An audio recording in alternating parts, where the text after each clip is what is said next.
Alright, what's up, Shaq? I'm going to give you another little tip here on carburetors. This is the MS390 carburetor, and these are the limiters in it. Of course, I pulled those because everybody hates them, as we know. This is the little end cap that goes over the limiters. These limiters have to be, you can either line them up.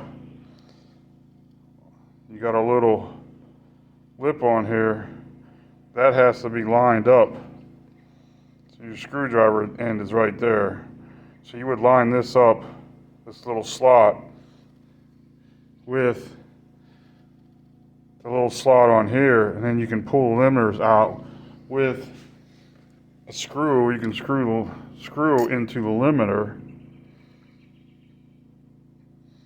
and this will grip the limiter where you can pull it out. You can get a hold of it and pull it.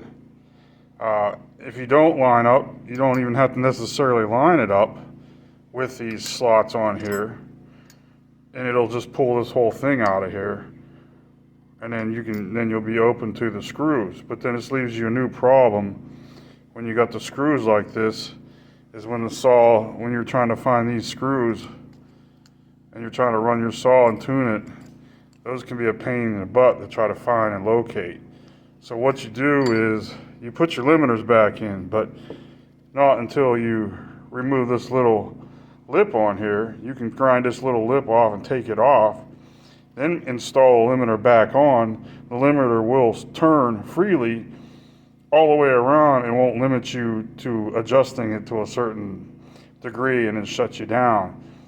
Then whenever you try to tune your saw and you're trying to find the screw hole, this makes it a lot easier to find the screw hole to tune your saw, where you won't be fishing around in here trying to find these little screws and get on it, especially when the saw is running and vibrating and you're trying to get onto the screw. This makes it so much simpler. Then you just grind this off, this little lip off of here, take it off, reinstall it. Then you can locate your screw a lot simpler and put it back in, and then you deleted the limiter, but you made it easier for you to tune. Simple thing. Most people aren't doing this. They're just pulling the limiters totally out. You know, especially on like my 620, it's a pain in the ass.